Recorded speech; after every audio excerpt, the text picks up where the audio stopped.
Hi everyone, welcome to our channel Goyals ई2 invest. तो इस वीडियो में हम बात करेंगे prudent corporate advisory services limited के आईपीओ के बारे में और करेंगे इस कंपनी का डिटेल्ड एनालिसिस। तो इस वीडियो में हम बात करेंगे इस कंपनी के बारे में, जानेंगे इस आईपीओ की डिटेल्स, करेंगे इस कंपनी का फाइनेंशियल एंड ऑपरेशनल एनालिसिस और जानेंगे हमारा डिसीजन इस आईपीओ में अप्लाई या अवॉइड करने का विद इसका grey market premium. Prudent corporate advisory services limited company 2003 में इनकॉर्पोरेट हुई थी और इस कंपनी का रजिस्टर्ड ऑफिस अहमदाबाद गुजरात में लोकेटेड है। तो अगर बात करें इस कंपनी के बिजनेस के बारे में तो ये एक independent retail wealth management services group है इंडिया का और amongst the top mutual fund distributors है in terms of average assets under management and commission received as per CRISIL report. तो ये कंपनी ऑफर करती है एक technology enabled comprehensive investment and financial services platform को, जो आता है एंड टू एंड सॉल्यूशंस के साथ जिनकी जरूरत होती है क्रिटिकल फाइनेंशियल प्रोडक्ट्स के डिस्ट्रीब्यूशन में, और इनकी प्रेजेंस है both offline and online channels के थ्रू। इस कंपनी ने लगभग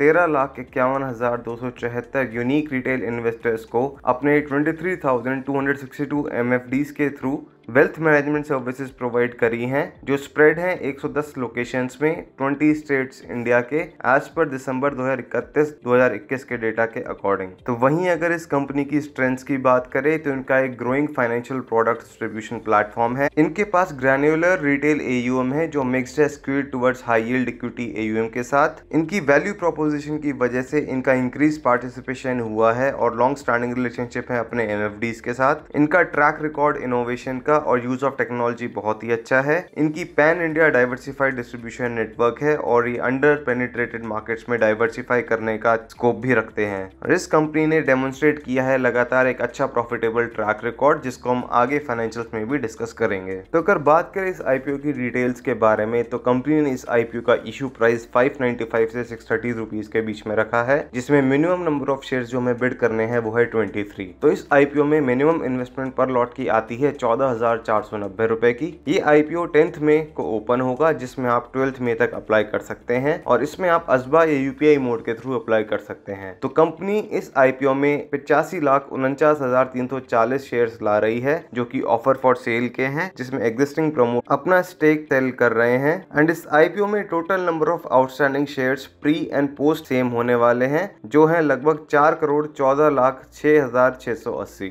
तो इस आईपीओ का फाइनेंशियल एंड ऑपरेशनल एनालिसिस करने से पहले हम बता दें कि हमारे चैनल पे ऑप्शंस बेसिक्स का वीडियो अपलोड हो चुका है, जिसमें हमने डिटेल में समझाया है ऑप्शंस के बारे में और समझाया है कि कैसे ऑप्शंस का पे आउट कैलकुलेट होता है। ये वीडियो हेल्प करेगा उन ट्रेडर्स जो ऑप्शंस के बारे में समझना चाहते हैं और ऑप्शंस के फील्ड में नए हैं। तो अगर बात करें इस कंपनी के फाइनेंशियल्स की तो सबसे पहले डिस्कस करते हैं इसकी टोटल इनकम के बारे में। तो इस कंपनी की total income year on year basis पे रेगुलरली इंक्रीज हो रही है, जो कि एक पॉजिटिव सिग्नल है। FY18 में इस कंपनी की टोटल इनकम 225 करोड़ के आसपास थी, जो दिसंबर 2021 के डेटा के अकॉर्डिंग इंक्रीज होकर 327 करोड़ के आसपास पहुंच चुकी है। अगर बात करें प्रॉफिट की तो प्रॉफिट भी इस कंपनी का रेगुलरली एक अच्छे मार्जिन के साथ इंक्रीज हो रहा है और ये अगेन इस कंपनी के लिए एक पॉजिटिव सिग्नल है। तो FY18 में इस कंपनी का प्रॉफिट लगभग 21 करोड़ के आसपास था, जो 2021 दिसंबर के डेटा के अकॉर्डिंग इंक्रीज होकर 57 करोड़ के आसपास पहुंच चुका है। अर्निंग पर शेयर भी इस कंपनी का रेगुलरली इंक्रीज हो रहा है, जो इस कंपनी के लिए एक पॉजिटिव सिग्नल है। FY18 में इस कंपनी का अर्निंग पर शेयर 5.08 था, जो दिसंबर 2021 तक के डेटा के अकॉर्डिंग इंक्रीज होकर 13.94 करोड़ तक पहुंच चुका है।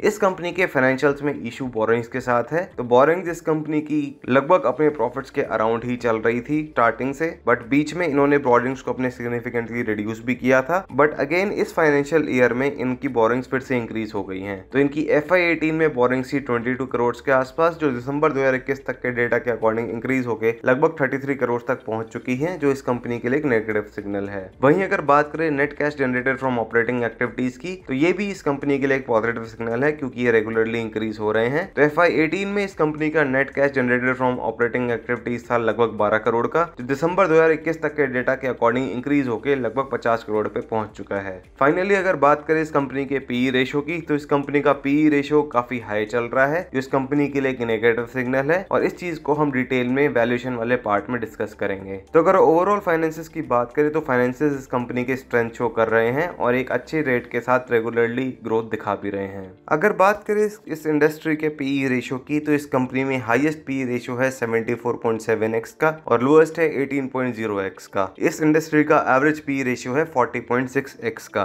तो इस कंपनी ने अपना comparison IIFL wealth management limited, ICICI securities limited, CDSL limited, camps limited, HDFC asset management company limited, Nippon life India asset management limited and UTI asset management limited company के साथ किया है। तो ये सारी कंपनी सिमिलर इंडस्ट्री में काम करती हैं। तो अगर हम इस वैल्यूएशन को विद इंडस्ट्री पीयर्स एनालाइज करें तो इस कंपनी की टोटल इनकम अपने सारे ही पीयर से सबसे कम है और सेम इशू EPS के साथ भी है। EPS भी प्रूडेंट कॉर्पोरेट एडवाइजरी लिमिटेड का सबसे कम है अपने पीयर्स के कंपैरिजन में। वहीं अगर नेट एसेट वैल्यू की बात करें तो ये भी इस कंपनी का सबसे कम है अपने पीयर्स के अकॉर्डिंग। और पी रेशियो जो हमने अपनी फाइनेंशियल एनालिसिस की पार्ट में डिस्कस किया था, वो इस कंपनी का अपने ज्यादातर पीयर से ज्यादा है। अगर हम स्पेसिफिकली बात करें तो ICICI सिक्योरिटीज के साथ अगर हम इस कंपनी का कंपैरिजन करें तो आप देख सकते हैं कि ICICI सिक्योरिटीज का पी रेशियो 18x के आसपास है और वहीं इस कंपनी का पी रेशियो आ रहा है लगभग 58 का। तो इन सारे फैक्टर्स को अगर ध्यान से एनालाइज करें तो हमें ये इशू क्लियरली फुली प्राइस लग रहा है और कंपनी ने अपनी वैल्यूएशंस को हायर साइड पे रखा है। तो हमें इस कंपनी के IPO में लिस्टिंग पे बहुत ही कम गेन का या फिर ऑलमोस्ट नेग्लिजिबल गेन का स्कोप नजर आ रहा है। अगर देखिए इस कंपनी के ऊपर पेंडिंग लिटिगेशंस की, तो कंपनी के ऊपर कोई सिग्निफिकेंट अमाउंट की पेंडिंग लिटिगेशंस नहीं है, जो इंडिकेशन करती है एक अच्छी मैनेजमेंट का। तो अगर बात करें इस IPO में हमारे फाइनल डिसीजन की, तो उससे पहले हम बता दें कि हमारे चैनल पे बिरला सॉफ्ट लिमिटेड और के कल्पना इंडस्ट्रीज लिमिटेड का डिटेल शेयर एनालिसिस रिव्यू के वीडियो भी अपलोड हो चुके हैं, जो आपकी हेल्प करेंगे इन दोनों कंपनी में इन्वेस्टमेंट डिसीजन बनाने के लिए। इन दोनों ही वीडियोस का लिंक हम डिस्क्रिप्शन बॉक्स और लास्ट में आई बटन में पंच कर देंगे। तो फाइनली अगर बात करें हमारे डिसीजन की इस IPO में, तो बीइंग एन एग्रेसिव यानी कि हाई रिस्क इन्वेस्टर हम इस IPO में अप्लाई करेंगे अगर NI एंड QIB का सब्सक्रिप्शन ग्रेटर देन 15 टाइम्स होगा डे 3 पे। हमारा सिंपल मोटिव इस IPO में होगा सिर्फ लिस्टिंग गेन के लिए एंड ये डिसीजन हम बना रहे हैं सिर्फ इसके फाइनेंशियल्स की वजह से, जो एक अच्छी ग्रोथ हमें कॉन्स्टेंटली दिखा रहे हैं। अगर NI एंड QIB का सब्सक्रिप्शन 15 टाइम्स से कम का रहता है तो हम क्लियरली इस IPO को अवॉइड करने वाले हैं। तो मीडियम और लो रिस्क इन्वेस्टर्स इस IPO को अवॉइड कर सकते हैं क्योंकि इस कंपनी के ऊपर एक आउटस्टैंडिंग क्रिमिनल केस है जो इन पे इम्पैक्ट बहुत ज्यादा डाल सकता है इनके ऑपरेशंस पे, रेपुटेशन पे और प्रॉफिटेबिलिटी पे। एंड वहीं इस कंपनी के प्रमोटर्स ने इसकी शेयर्स बहुत ही कम प्राइस पे एक्वायर किए थे, जो है 0.01 रुपीज, और वहीं इसके अनदर प्रमोटर ने 0.13 रुपीज में एक्वायर किए थे। तो आप देख सकते हैं ये किस तरह की वैल्यूएशन डिमांड कर रहे हैं। और जैसा कि हमने पहले ही बताया कि ये एक ऑफर फॉर सेल है, तो कंपनी को इस IPO के थ्रू एक भी रुपया नहीं मिलेगा। सारा पैसा कंपनी के प्रमोटर्स या फिर जो भी अपना स्टेक सेल कर रहे हैं उनके पास जाएगा। इस कंपनी की